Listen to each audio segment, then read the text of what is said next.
Good afternoon, everyone, and thank you for joining us for today's Columbia Business School Executive Education Complimentary Webinar.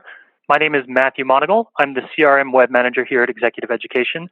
And a few housekeeping notes before we get started. If this is your first webinar, we do have the option, the ability for you to ask questions as we go. At the bottom of the screen, you'll see a little button called Q&A. Feel free to leave your questions in there throughout the webinar as questions come up. We'll be saving them for the end. We'll have about 10 minutes at the very end that we'll dedicate to questions. But to make sure you don't forget them, ask them when you think of them, and we'll double back to them at the end. Also, we will have a full recording of this webinar available to you after it is completed.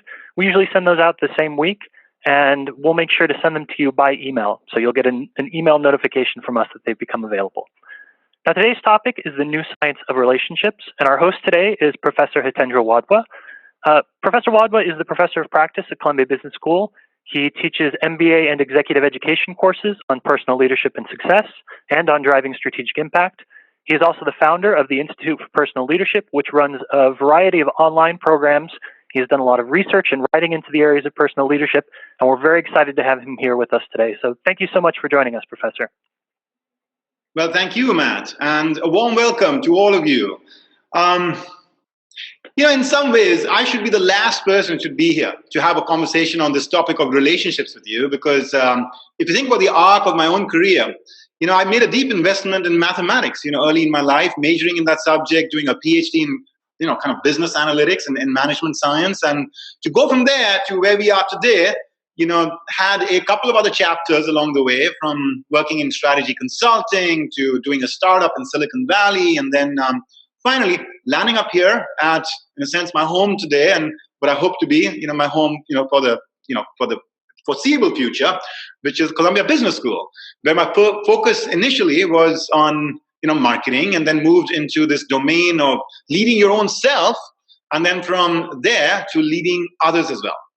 And in some ways, my attempt in the conversation that I'm hoping to have with you today is to create a fusion between my roots in a sense, science and mathematics, and where I am today, in the more nebulous, soft, fuzzy world of leading yourself and leading others. And I want to do it by offering you that there is, in fact, a systematic, structured, evidence-based, scientific approach to take on even some of these more complex and fuzzy challenges that we face, and yet very important challenges in relationships. Okay, so to start us off, what I want to do is invite you to pick someone from your life who you are, not in a happy relationship with. This could be, a colleague. It could be, in some cases, painfully so, perhaps even your boss. It could be a subordinate. It could be a client. It could be a business partner. It could be a friend. It could be a member of your family. So pick someone that you are not in a happy relationship with, and yet it's an enduring relationship. It's it's a relationship that has been going on for a while. Okay, I'm going to pause and just give you a chance to think and pick someone. Now, you're not going to be asked to share it with anybody else. This is a conversation that you'll have just in the privacy of your own mind. All right, but we're going to ask you to stay with this relationship for the course of this conversation. And so, from that standpoint, it becomes an important thing for you to find the right individual that you're going to want to sort of explore the relationship dynamics with as part of our conversation today.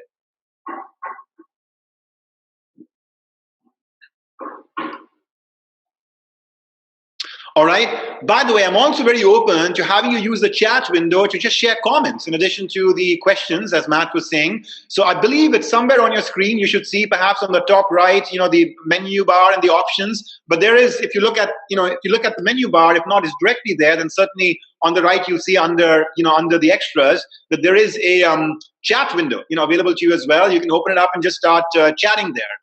I'm going to focus my energies on just getting through this conversation, and then over time getting inputs from Matt about the questions you're asking. But that's a way for you to start expressing yourself on any of the topics and ideas that we're talking about here as well, right? Okay, so let's assume that you have this person now in mind, and what I want to do is invite you next to think about an upsetting interaction that you've been having with this individual. So think about the last time you had some kind of interaction which was like, didn't really go well, right? And write down for yourself, just think through for yourself, what is it that he or she did that, was upsetting to you? And then how did you respond in that moment? In some cases, perhaps, we get that email and we say, you know what, I'm not even going to reply to this person. Or, you know what, I'm just going to kind of walk out, from their room right now, etc. So sometimes the response that we give is to choose to not give a response. And that's fine too. I just want to ask you to think about some kind of upsetting interaction in recent days. What does he or she say or do? And then how did you respond?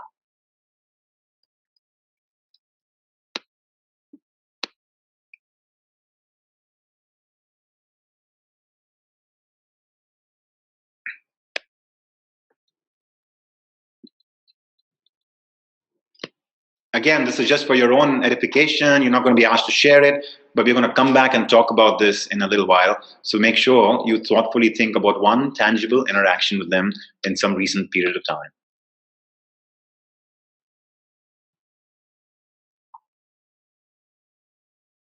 Okay, my friends. Well, let's move on. So when you are in an interaction, when you are in a relationship, let's go back and zoom out to the full relationship, right? Which is, not satisfying for you. I would offer to you that we have three options available to us. You can either accept it and recognize that, not everything in life goes perfectly. And, yet this is an important enough relationship for you that you don't want to sort of give up on it. So you just accept it. Or you can end it. You can say, look, this is just not worth my energy and my time. Life is too short. I'm going to fire this employee. I'm going to disengage with this friend. I'm going to, resign from this company or from this team, right? So you can end it. Or I would offer to you, the only third option available to you is to seek to improve it. And in that case, you can either change yourself or you can change the other person. Does that make sense? So far, there's nothing that I should have said which should be controversial to you, right? Because fundamentally, I'm just applying a logical structure to saying that when you are in an unhappy relationship, you got to either accept it or you got to end it or you got to change it. And if you got to change it, you got to change yourself or change the other person, all right? Okay, now, the reason I want to share this with you is because my focus, my friends, is going to be on option 3. In other words, how can you change a relationship for the better when it's not going right? I am not going to focus on 1 and 2, but that doesn't mean that 1 and 2 are not options for you. It could very well be that, for the very relationship you're talking about right now, it doesn't even make sense to try to put any effort to improve it. You should just accept it. Or it might be that in some cases, more infrequent perhaps than frequent, but there are cases where it might make sense to end the relationship. And I've certainly been in a few of those in my own life, right? So those options are always available to you. Please remember, you can hold them in your back pocket. But I'm going to now assume that this is a relationship that is important enough for you that you don't want to end it. And yet the issues in that relationship are significant enough that you actually don't just want to accept it as well. You kind of like want to do something about it, right? So let's assume from here on that most, if not all of us, are actually really keen on exploring option 3. Okay? So with that backdrop, let me ask you this. Who is the bigger jerk in this relationship? I mean, this relationship is not making you happy, all right? So I want you from the bottom of your heart, take this poll that we're just putting up here. Who is more to blame in this relationship? The other party or you? You're upset, you're uncomfortable, you're not happy. Who do you think is more to blame?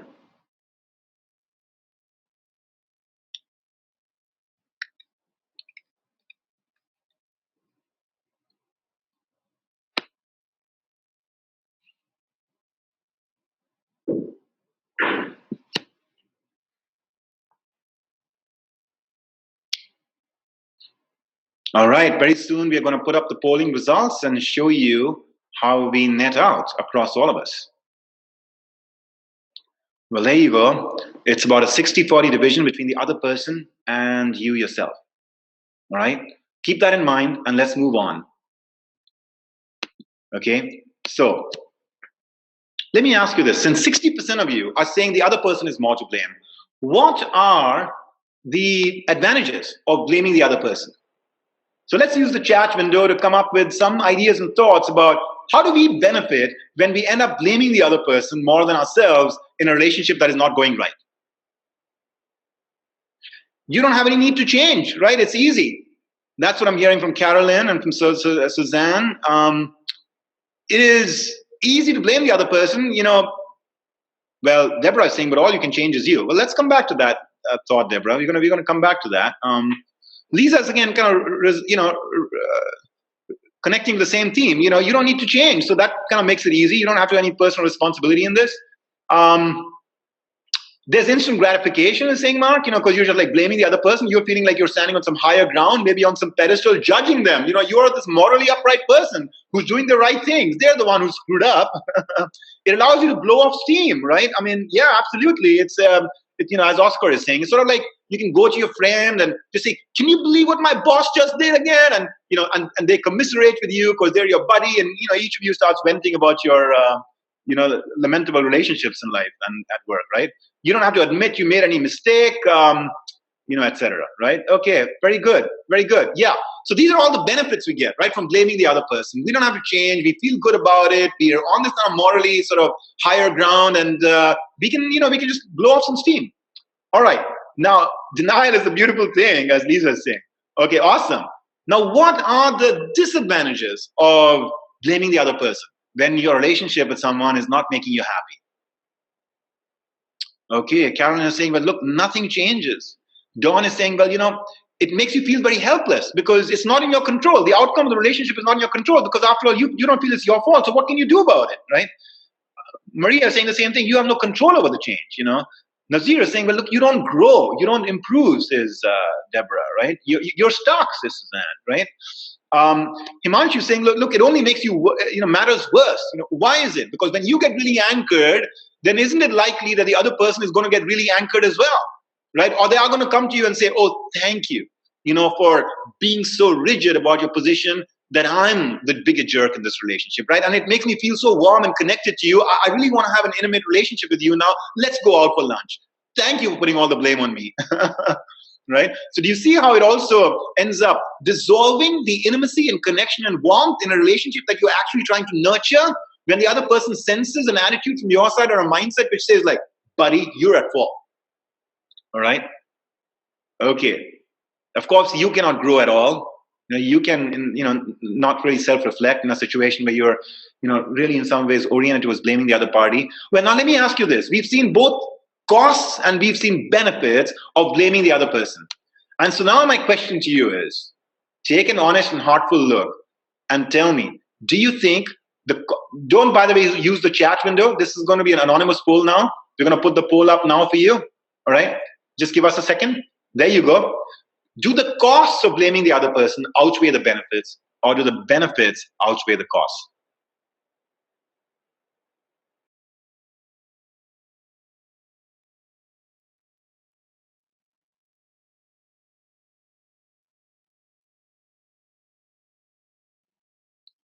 Use the chat window. Use the chat window. I'm sorry. Don't use the chat window. My apologies. Use the poll, because this is, again, I just want you to be unbiased, not be influenced by each other's thoughts on this one. Just tune into your own heart and your own feelings about it. Okay, great. Let's see what kind of results we get from this one. Whoa. 80-20. 80% of the people are saying, look, okay, so guys, let's just net out where we've just arrived, right? So we're talking about relationships. It's one of the most seminally important aspects of a life, isn't it? Relationships. We are in relationships, my friends, from the moment we start breathing on planet Earth as a baby. And we are typically in them till our very dying breath, right? They're, of course, crucial to allowing you to play your best game in leadership, not just in life, because after all, how much can you achieve in terms of impact without, the cooperation and support of others? So relationships are core to life. We've picked a relationship that is not really going that well for us. 60% of us are actually saying the other person is more responsible, for that. But actually, 80% of us are saying that, you know what, net, the disadvantages of blaming the other person are more than the advantages. All right. So if blaming the other person is not a good path to take, then what might be a good path to take, right? Should we blame ourselves? What's the downside of blaming our own selves when a relationship is not going right? Deep Bali, you're saying it very correctly. The poll is defying logic. There has been a switch in our thinking right in these first few minutes of this conversation. I agree with you. A lot of people are blaming the other person, but are actually saying that, there are more costs to doing that than there are benefits. Now, what are the costs of blaming your own self? Well, Mark is feeling like there's no downside to blaming yourself. Samir is saying it's not about blame. It's got to be something else. One of you just said, I lost the trail there, but it makes you lack self-confidence. It makes you engage in self-pity. It might lead to depression. It leads to paralysis, low self-esteem. I'm with you. This notion of just kind of blaming yourself, can lead to a lot of negative and paralytic energy within you, right? By the way, something else can happen as well. I don't know if you've seen it in certain relationships. This probably happens more in personal relationships than professional relationships. But have you seen sometimes a person who, when you in any way raise any issue about something that maybe they need to mend or do differently, if you're in any way a little bit sort of like critical, marginally about them, they just break down, right? And they take the blame, by the way. They embrace and hug the blame. They wrap themselves up in blame. But the way they break down is like so punishing emotionally on themselves, and therefore, since you love them, on you, that it's implicitly sending you a signal, which is, hey, don't even try that on me again. Because I'm so fragile that I'm going to just like completely break down and then forget about this dinner, all right? You're going to have a messed up night just like I will, because I'll be in so much pain. What do you think is going on in those rare situations that sometimes the relationship takes that turn? Do you see how, maybe at some subconscious level, if not a conscious level, the other person is actually seeking to influence you to not even raise certain issues because, basically it's going to inflict a lot of pain on you because it inflicts pain on them, right? And so this whole thing about self-blame, victim-oriented thinking, as you're saying, Melinda, I'm not sure if this is the right path, right? And so, okay, well, you know what? Here's a third path we can take. As opposed to looking at them as the jerk or looking at yourself as the jerk, why don't we just allocate the level of, kind of jerk in this whole equation, right? Like just 50-50, 60-40, 20-80, right? Well, that's one way of thinking about it. But my friends, there's another way of thinking about it, which is just to completely eliminate this blame orientation to the relationship chemistry, right? And what I'm going to do is share a story with you that was shared by one of my students in my personal leadership class. And he said, my grandfather, when he was on his dying, bed, he called each of us one by one and had conversations with us. And he said, the conversation he had with me was, he said, grandson, let me tell you about the secret to success in my relationship with your grandmother. You know that we've been together for 60 years. And he said, the secret to our success was that it was never 50-50. It was always 90-10. And my student says, I was aghast. Now just before he's dying, after 60 years of this marriage, is he going to take all the credit, for his relationship with the grandmother and just kind of whisper it as a secret into my ear before he departs? And he said, and then my grandfather said, sometimes it was 90% her and 10% me. And at other times, it was 90% me and 10% her. You know what? I'm going to use that story as an inspiration. And I'm going to offer up to you a whole different logic from a blame logic. And instead of 90-10, I'm going to make it 100-0. And I'm going to make it 100% all about you. And I'm going to call that the taking 100% personal responsibility principle, right? So the idea is it's not about them being blamed or you being blamed. It's about taking 100% personal responsibility. What does that mean, right? I'm going to come back and talk about that. I'm noticing there's already some conversation happening about responsibility as maybe being the key breakthrough in this equation.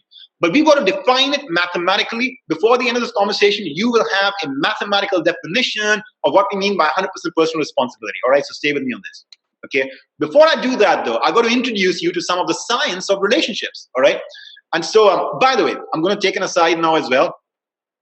There is a range of online programs. I want to talk more about this at the end that we've launched now at Columbia Business School and our Institute of Personal Leadership based on the teaching I've been doing here at Columbia and with executives and organizations. And this is our attempt at recognizing that there is a scientific and systematic approach to take to some of these harder questions about life, about purpose, about emotions, about relationships, about inspiration, about collaboration, about resilience. Qualities like this, which intuitively, if nothing else, are crucial to the journey of a leader, to the journey of success and happiness in life. And I'm going to come back and introduce a range of these classes. In some ways, my attempt today is to give you a sneak preview to show you how some of these core, most important conversations in life and explorations and journeys in life can actually be made in a very analytical and structured way, almost sort of like in a mathematical way, all right, with evidence, so that it's not about my model and believe me and trust me because I, as this crazy Wadhwa professor guy, right, from Columbia, does tell you that this is true. No, we can do it on the basis of experience, logic, structure, and science, right? Okay, so here is an example of some of that science. So in the science of relationships, what we are learning today is that when you look at marital couples, by the way, what you notice with them is that some of them are masters. They stay in a long-term happy marriage, and then the others are disasters who either divorce, relatively quickly or perhaps at some later stage, or even if they stay in a relationship, they're actually not happy in that relationship in the long run, right? And that's what we call the disaster relationships. Now, scientists have been studying masters versus disasters for over 20 odd years, right? And what you find is some critical differences in the way these two parties approach the relationship. And by looking at those differences, we get some profound insight about how to sustain a relationship in a happy way. Now, I would offer to you that these insights are as applicable to business, kind of relationships as they are to personal relationships. They're as, appropriate for other extended family relationships and friend relationships, colleagues at work relationships, etc., as they are to marital relationships, right? And you'll see that yourself from the ideas that I'm just going to offer up to you, right? And so to that end, let me sort of give you a couple of insights about the key differences between masters versus disasters. Well, one difference you find is that in master relationships, there's always about roughly, 3 or 4 or 5 or 6 or so positive experiences for every one negative experience, right? If you have a situation where you have, only 1 or 2 positive experiences for every negative experience, that's likely to be a disaster relationship. Why do you think a relationship where you have like a couple of positives for every negative, why is that like a disaster relationship?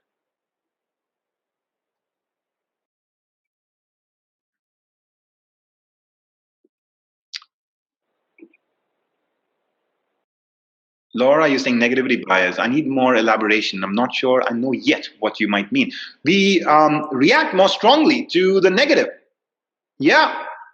Negative, interactions takes more energy. Yeah, perfect. I think you got it, right? I mean, this just life experience just teaches you.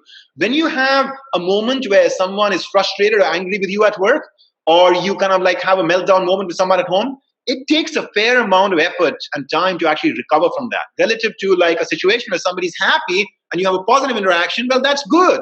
But it takes a number of those to actually fill up that bucket of satisfaction versus the one big leak you can cause with a negative interaction. Now, let me ask you the opposite question, though. Why do you think it's 5-1 and not like 1,000-1? Why would a relationship where there are actually 1 negative events for every 1,000 positive events, why would that be, in fact, a disaster relationship, not a master relationship? Tanya is saying it's not credible. Well, tell me more about what you mean by not credible. You're saying like it's not even believable, like it can't even happen. So sound like maybe somebody's lying, right? Denise is saying it's about balance. You need some conflict to learn from the other party. Yeah, I think that's an interesting point, right? If there's no conflict, then there is no feedback. There's no, honest conversation, no sharing, no learning. Now, I think that's fair. Now, I would also offer to you to that point that, 1,000-1 is not really, real. It's not credible. That most likely in a relationship where there is actually no conflict, most likely one of the parties is subordinating their interest to the other party. And that can happen for a period of time, but at some point it's like a kettle with steam in it. It will just explode, unless something is done to give a vent to that steam, to just give some outer expression in some healthy way to that inner conflict the other person must be facing. In other words, when it's 1,000-1, one person is probably dominating the other too much. And, it might work for 6 months, a year, 2 years, maybe it'll work forever. But the other party, if not the first party, is not necessarily going to be very happy. Maybe someday they'll come to you and say, I'm quitting. I'm walking away from this relationship. I'm taking another job, or I'm working in another team, or etc. And then you realize, oh my heavens, I thought this was a great relationship. I had no idea what was going on in this person's heart and mind, right? And so one of the key lessons we learned from the science of masters versus disasters is that conflict actually stays on even in master relationships. Some spouses, for example, are very organized and others are disorganized. some spouses really want to, be on time, and others kind of like just can't be on time, right? 69%, of conflict, they've statistically calculated in a master relationship stays on for several years and decades into the future. All right. Now, by the way, the same is true of teams as well. What they find in teams is that the high performing teams are the ones where there is a healthy ratio of positive and negative experiences. If there are too many positives, it's a team where, dissent and conflict is in a healthy way is not being expressed. And if there are too many negatives, then of course it's a team that is in disarray and is not really collaborating at all, right? Okay. So now here's the other insight I want to offer to you. Let's take one negative interaction. Not just is the quantitative difference between masters and disasters there, where with masters there's only so many negative events for every positive, but you also find there's a qualitative difference in the manner in which a negative event is experienced. So what you find with master relationships is that they are very careful when there is conflict, when there is some kind of emotional outburst or something, that the interaction does not take a downward spiral. It is nipped in the bud relatively early on so that the raw wound is not as raw, it's not as painful, it's not as deep, it's not as enduring. Whereas with disaster relationships, it's the opposite. Typically, small little things that get triggered, frustrations, issues, whatever, tend to get blown up a little bit and tend to get to fester for a while and, etc. Right? So there are some mechanisms that the masters are using in order to get themselves back into, relatively speaking, an even keel. Okay? And that's the machinery I now want to sort of open up to you in the following way, right? What is it that what does it take to get a master in a relationship, to get it back into an even keel when otherwise it might have gone on a downward spiral? I would offer to you that fundamentally, if the end goal of a difficult conversation, right, a difficult conversation between two parties, by the way, again, don't think of these as just spouses. This could be with your boss. It could be with a colleague or a client at work, right? A difficult conversation is one where you want to say something critical to the other party about something that is not working with them. And you're just finding it very awkward, or they're pushing back, right? Or you receive some criticism from them that you think is very unfair. Or a difficult conversation could be where they're asking you to do something and you really want to say no, but it's really hard for you to say no, or they're very upset when you say no, right? Or it is a conversation where you're asking them, to agree with you on something and they're disagreeing, they're pushing back, or etc. Or when you want to disagree with them. Yeah, does that make sense? And all of these are examples of conversations where one or the other party maybe walks out feeling upset. That's a difficult conversation. And it happens kind of like, unfortunately so, all the time in life, right? Okay, now, what's the end game in a relationship that really matters to you from a difficult conversation? I would offer to you that, doesn't this make sense? That at the end of the day, what you really want to do is to be able to have some kind of co-creative win-win outcome where both parties are able to really achieve some kind of collaboration, right? What does it take to get there? And I would offer to you that you need to make sure that when you walk into a difficult conversation, you're giving critical feedback, somebody's criticizing you, you want to push back and say no, you want to disagree with them, etc. You've got to be centered. You've got to be calm. You've got to be receptive. You've got to be open, right? There's a whole executive program that we teach on mastering yourself, within which there is a topic of mastering your emotions. And that is core to what this first requirement is, which is around getting yourselves, your feelings, your emotions, etc., in a very centered and calm way, right? The second thing I would offer to you that is also important is that you need to be connected with the other party. In other words, you need to be in a position to be deeply interested, not just in your agenda, but also theirs. You need to be keen to want to understand them, to understand how they're feeling, what they're thinking, and what's going on in their life. You need to be in a position to be informed about their priorities and their concerns, right? Does that make sense? If you want to create a co-creative outcome, not just kind of like push it down their throat or have them kind of push something down your throat, you better be deeply interested in them. So therefore, I would offer to you that a couple of core building blocks in order to have a difficult conversation, arrive at a collaborative win-win outcome, is for you to be centered and for you to be connected with the other party. Now, by the way, this is again supported by science. There's all this research around the kind of behaviors the masters use, and a key part of that is to keep themselves centered and keep themselves connected with the other party. But now, tell me one thing. What else is missing from this equation, right? Is this all that you need to thrive between you and the other party? What else do you need? Love. Wow, that's cool. That's profound, Sean. Yes, but this is about putting love into action.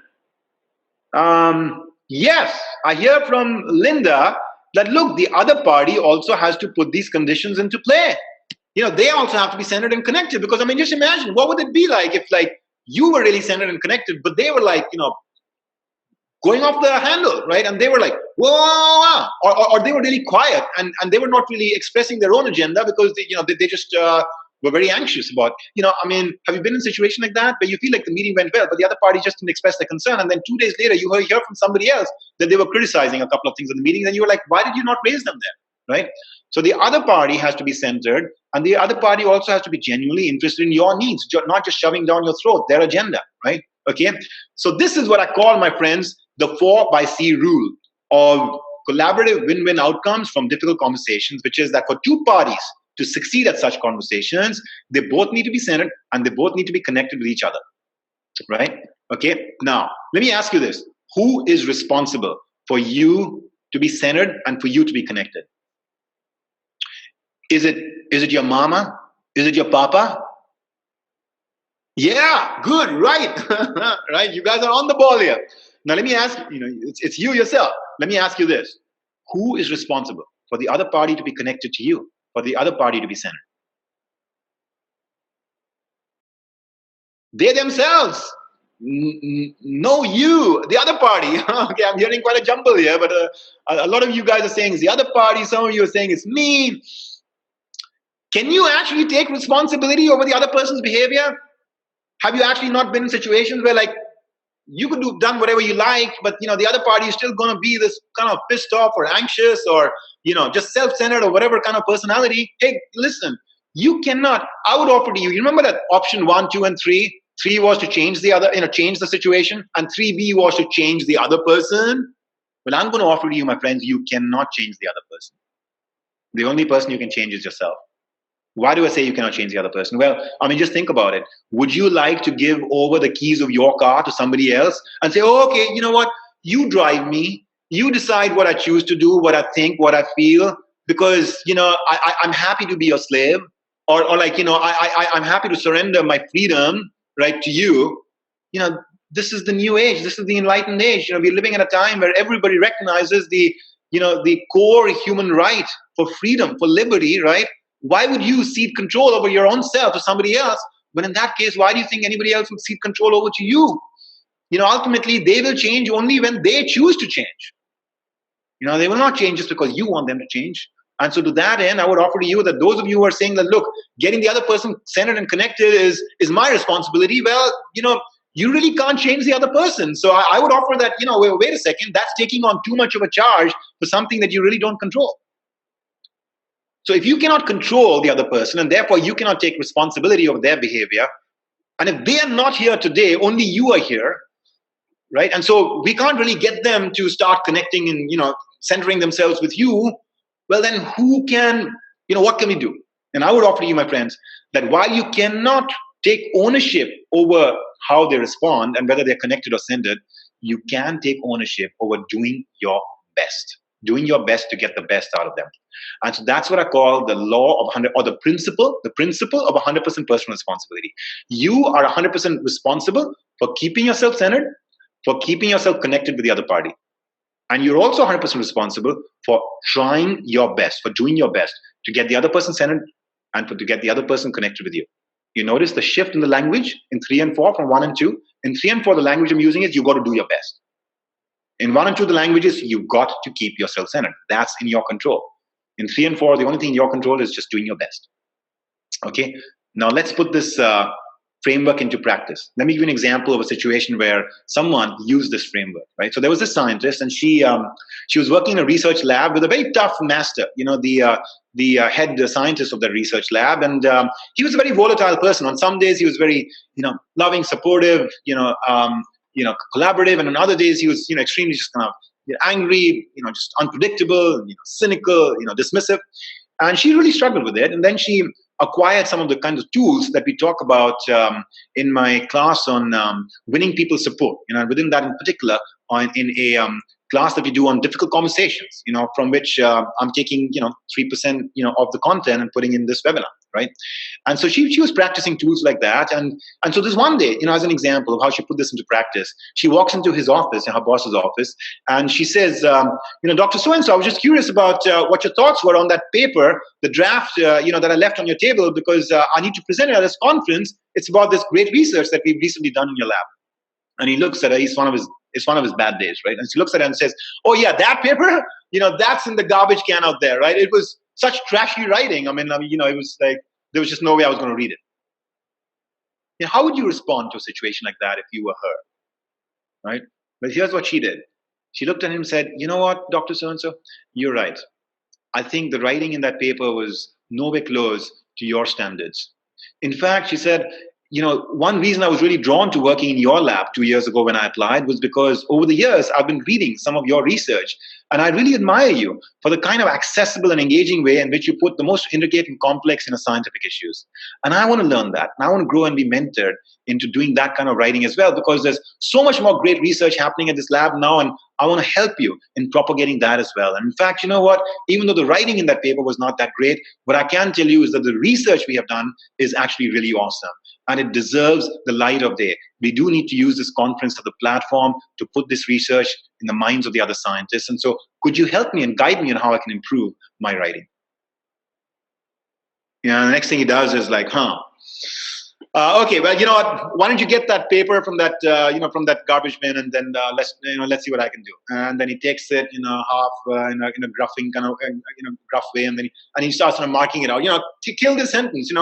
This word just doesn't make any sense here. And you know what? I'm going to rewrite this paragraph for you. And before you know it, they have a relatively collaborative exchange. And after a couple of more iterations, she was able to rewrite the paper, present it at the conference, and in fact, she ended up winning an award. It's a beautiful outcome that I'm so grateful for some of the learnings and insights I've received from collaborating with some of the leading psychotherapists and other psychologists who have been key inputs into my framework and tools, for this class and for what you will see online. And this is one that Dr. David Burns, who's a preeminent psychotherapist, is responsible for. A really, really powerful moment. Okay, now let me invite you to do a reflection here. Go back to that situation very upfront that I spoke with you about, right? Where I asked you, this person that you are in an unhappy relationship with, well, what was one situation which was like an upsetting interaction with them? Okay, go back to that interaction. Remember that, they said or did something that was upsetting for you, and then you had to respond. And, now I want to ask you to quantify your response. Were you centered in that response? Were you committed to connecting with them and understanding their needs in that response? Did you try your best to get them to be centered? And did you try your best to get them to be connected with you? This is my final poll for today. So let's actually put the poll up and see where you come. Give yourself a score from 0 to 4, depending on how many of these 4 boxes you check off for that situation for yourself.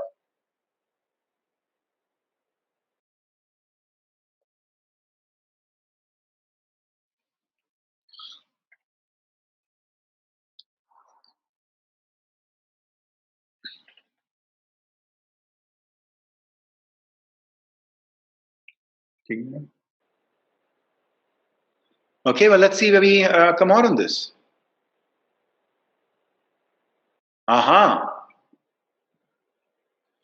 So about 95% of you are giving yourself a score of less than 3. 2 is the most typical.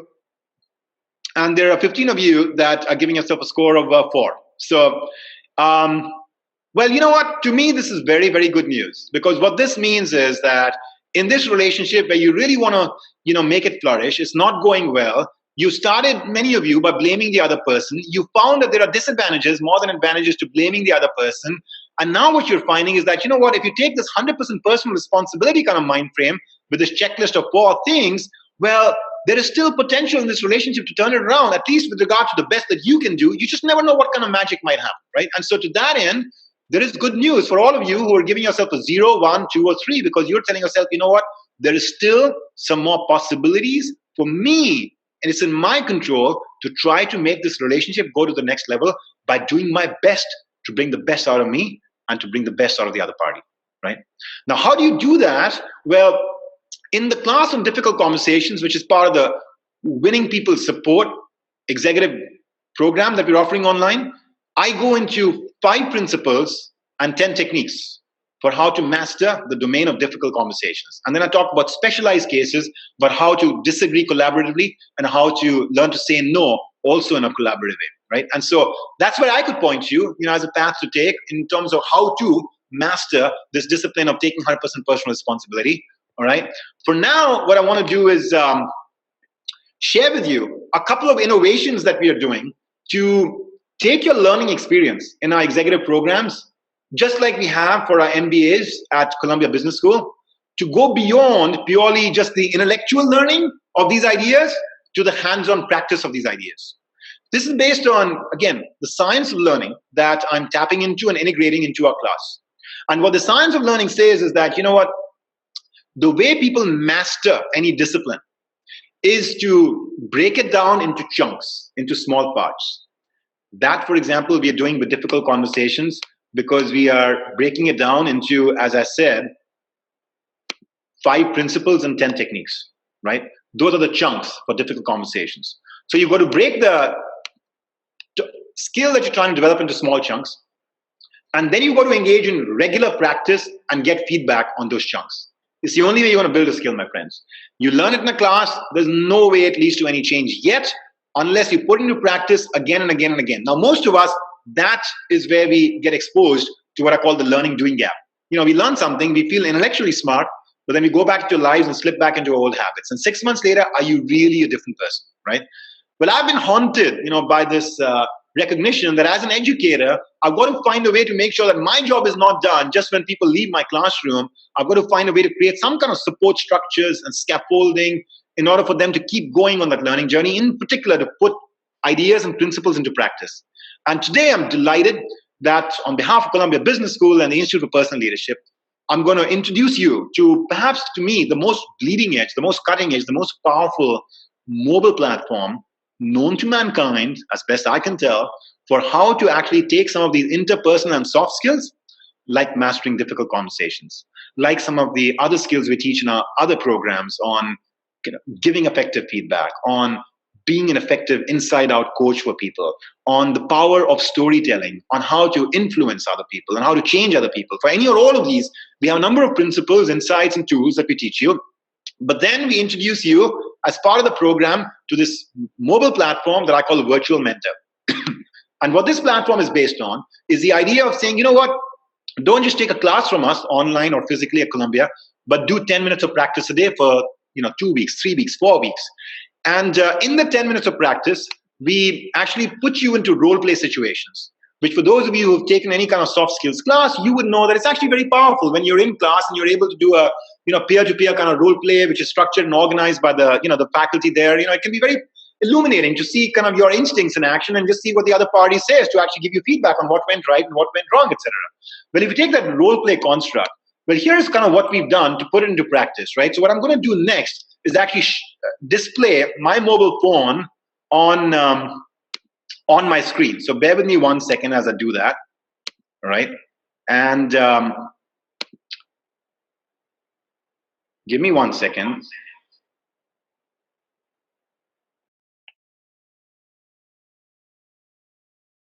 There. What you're seeing now is my phone, my friends. See my phone, right? Okay.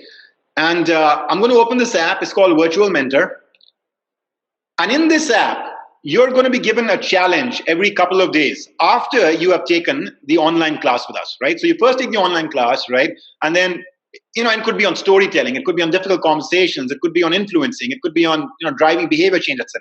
And then you'll get a challenge every couple of days, along with all the other people who are taking the class at the same time, your cohort, right? So in this case, for example, Joe is leaning too heavily on you. Well, that's a challenge that I've already taken. And now it's inviting me to review the peer feedback that I've got. But, I'm going to skip that. What I'm going to do is go to a previous challenge I've taken so I can show you the complete challenge. So these are the previous challenges I've taken. Let's look at this one. For example, Tom comes calling again. A challenge itself is something like the following. You get a little story, right? It's you against somebody else. It could be your boss. It could be a client. It could be a family member. Typically, it's business relationships that we're looking at. And you're given a little scenario.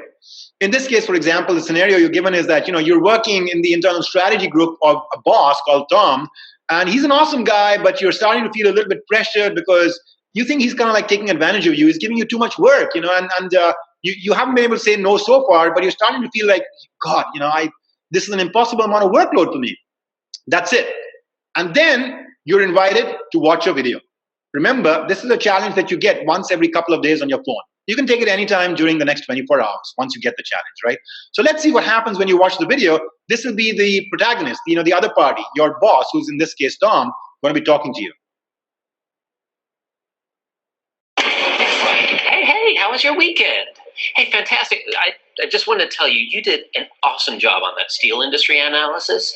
And I was talking with the board, and now we need to dive into China as well. Robert's out of town. And then I realized you just got back from China. You're an expert. So congratulations. It's your project. I'm really excited about this. You deserve this visibility with the board.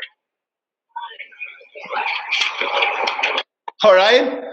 So that's the moment of truth, my friends. And then you have to figure out how you're going to respond to that. And I don't just mean like intellectually. You got to actually do it. You got to respond to that. How do we enable your response to that? Well, that's the magic of the mobile phone today, right? Because we can record a video selfie. So we're going to ask you to record a video selfie, as I've been doing with executives at corporations like GE, and more recently, with Ericsson. And what we are also doing is, having this as part of my class here at Columbia, right? And here is, for example, my response to that particular video. Hey, Tom, I respect the fact that, China's come up and okay, and so blah, blah, blah, blah, blah. You respond to it as a video selfie, and then our system, Virtual Mentor, will upload your video into our cloud, and it will be shared with 2 or 3 other participants from your learning cohort. And some other people's, videos from the same learning cohort will be shared with you. And until you give feedback to those people, you will not see the feedback that you get from the others, right? And so you give a little and you get a little. Here, for example, is Zach, and he's given me feedback for my response, right? The feedback allows you to get very granular, chunk level input into what you're doing right, what you're doing wrong, and what you can do better, right? So in this case, for instance, what the feedback tool is telling Zach is to give me feedback by letting me know, did I start by disarming or affiliating, by sharing in Tom's excitement about the new China project? Did I actually appreciate Tom for wanting to give this opportunity to me? Did I express how important it is that, China be given full attention? And then et cetera, et cetera. Did I offer some options to Tom on how, the project could be actually taken on by releasing me from other duties or providing more resources or et cetera, right? And do you notice the red, yellow, green? The red is where you didn't actually, do that, but you should have. Green is where you did it, and you did it well. And yellow is where you did it, but you could have done it better. That's one kind of feedback. The other kind of feedback that you get is on a 1 to 10 score, just a quantitative thing. Overall, like, how'd you do? So in this case, obviously, I sucked. I got a 6. All right. And the third is qualitative feedback, just like you see here, right? So you get this qualitative feedback as well, right? But the other piece of magic in this virtual mentor platform that we've created is that because there's a cohort of you guys that are going through it, and we can see, your score, and we can see other people's scores based on this peer-to-peer rating system, we can actually highlight the top performers so that we give them recognition, but also more importantly, we allow each of us to actually learn from them. So in this case, for example, let's look at Catherine, right? She apparently did something really, really good. Thank you, Tom, so much for this vote of confidence in my work and the level of excellence that I produce. I want to keep on producing in this manner, and it is in part because of your zeal and your passion for what you do. This is why I want, et cetera, right? Like, she's doing an awesome job of validating Tom first before she will actually push back hard and talk to him about other options and et cetera, right? And so she did well in that. But you can learn from each other's responses, right?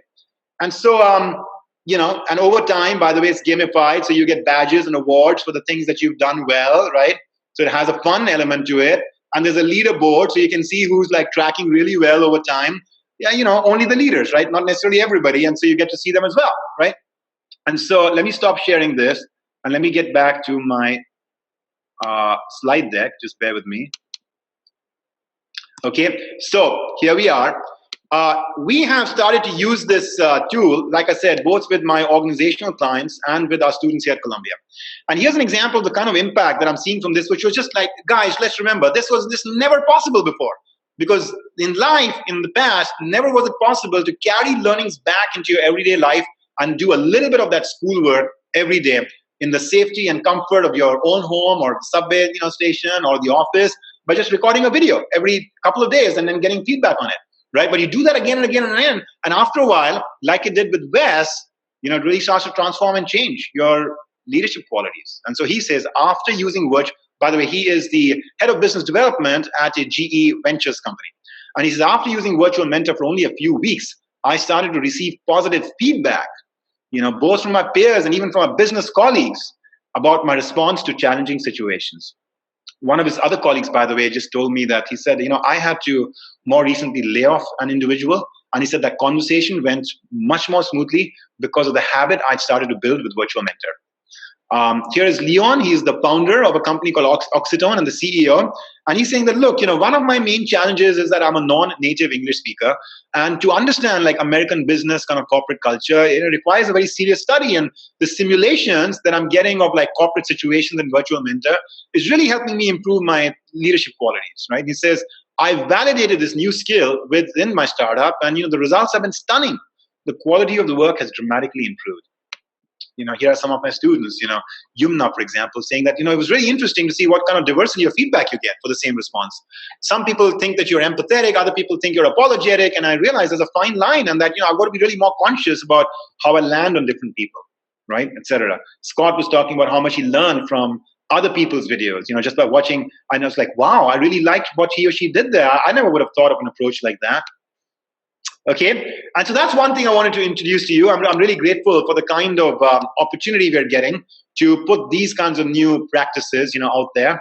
And then I just wanted to introduce you to our curriculum, at this point, or what it is that we're going to be offering in the program starting on May 5th, and then some programs that are starting on May 12th. All right. So we have 3 Science of Self programs, 3 Science of People programs, and 2 Science of Strategy programs. The first Science of Self program is on developing your inner core. So this is about things like how to be true to yourself. What does it really mean to practice authenticity in life? It's about what are your goals, your values, and your purpose in life, and what's the relationship between these 3. Pursuing a path of self-realization, inculcating a practice of, robust self-esteem, a clear self-identity, and experiences like mindfulness and meditation that can take your inner core to a whole different level. The second program in Science of Self is about mastering yourself. And this one is about things like mastering emotions, which I've talked to you about, but also about self-management. How do you master time, for example? How do you cultivate self-discipline, for example? Operating at full potential, maximizing your energy in life and leadership, and really taking advantage of your social and physical environment, not letting it pull you down, and even thinking about nutrition and the role nutrition plays in maximizing, again, your full potential in life and leadership. Third program in the Science of Self, building your leadership foundation. Once you've got the inner core defined, and once you mastered some of these inner forces, well, then let's start preparing you for the outer battles of life by building your leadership foundation, within which we have a bunch of really thoughtfully researched principles on success in life and leadership drawn from great leaders from history and also from the latest science. Also, a study of mindsets. What are the different kinds of mindsets that put you into kind of like a winner's zone versus, an average or a loser's zone. And then the heart, one of the most undercultivated assets in business, right? And what does it mean to lead from the heart? And when you think about some of the greatest leaders, on this planet, both in business and elsewhere, what was it that they were doing to activate this kind of kinship and kindredness between them and others, etc. On the Science of People, the first program we have is to help you learn how to drive performance and change. We're living in a world that is changing so fast around us, and learning how to lead change, learning how to develop your people, learning how to practice resilience, both for yourself and others, is what you do in this class. In the second class on Science of People, which is about winning people's support, we talk about things like mastering difficult conversations. I've talked at length with you about how this taking 100% personal responsibility is a starting point into that deep dive journey. But it's also about strategic influencing. There's a lot that we learn typically in a business school class about the tactics of influencing. What I found is that you really have to zoom out and figure out how to, over the course of your life, become more and more strategic in your ability to have increasingly greater influence. And to do that, I've found most powerful insights coming from studying great lives from history. Abraham Lincoln, George Washington, Warren Buffett, Steve Jobs, Mother Teresa, and Eleanor Roosevelt, etc. And those are the things that we discuss actively in that class and give you practical tools and techniques and filmed role plays with actors and of course, the virtual mentor app, etc. And then building trust at high speed, one of the most crucial assets in life and business, building trust. The third and final program in Science for People, connecting and inspiring. How do you create that kind of magical connection as a leader? How are you able to be charismatic and inspiring with people? For example, the power of storytelling, one of the most, again, underutilized, powerful tools of influence and persuasion, engagement and connection in business. Inspirational leadership. And how do you get out there and get people to be really fired up because they're just going to love, your energy? How do you speak with impact in a way that gets audiences and meetings, etc., to run really smoothly and people really, again, feel that quick, warm connection with you and are very receptive and open to your messages, even sometimes they have to, swallow a bitter pill, right? Under the Science of Strategy, we have a long-standing program on driving strategic impact. It's something that some of you, no doubt, may have heard of from my teaching at Columbia, as well as from the online launch that we did very successfully of this program over the last 3 years. And this is a program which is built on the tools of the trade of the masters of strategy consulting.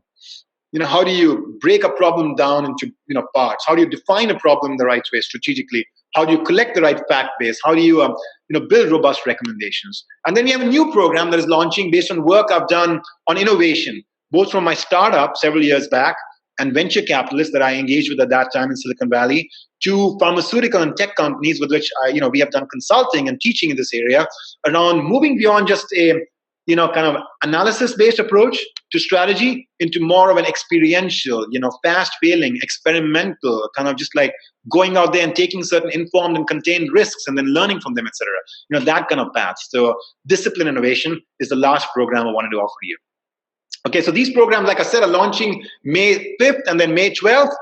Take a look at the Columbia website. If you like, take a look at the Institute of Personal Leadership website for more information. And let me pause here to see if there are any comments or questions on your mind, all right?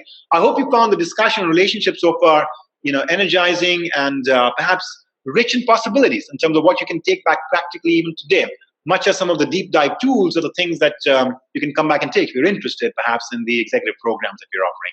So I'm going to invite Matt to probably get back online and give me some input and thoughts about what's on your mind. What kind of questions and issues are coming up?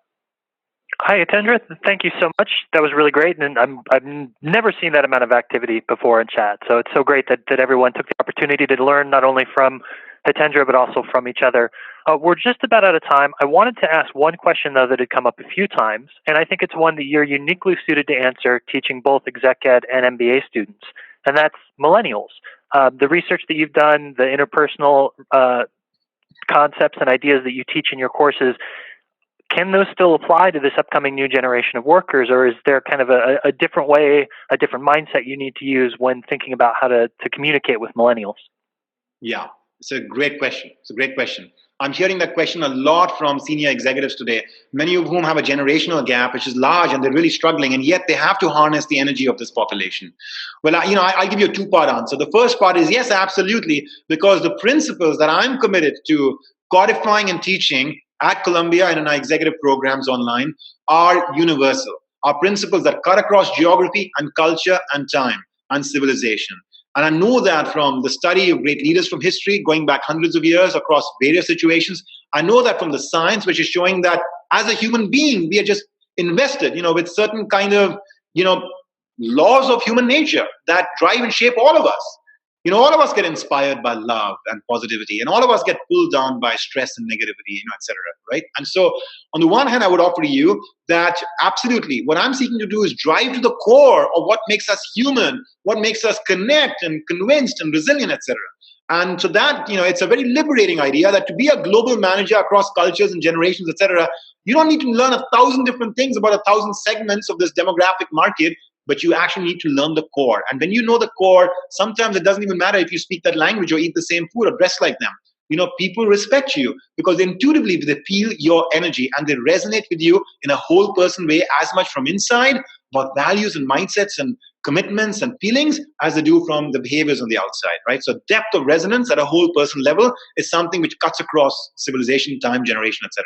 That said, one of the other things that you learn from this class is that with great leaders, they had a very wide repertoire of the kind of personality or style that they might take on in a given situation, they might assume, right? Somebody said of Lincoln once that I never saw him act in the same way with any two different people. He was always acting based on what that situation needed for that person.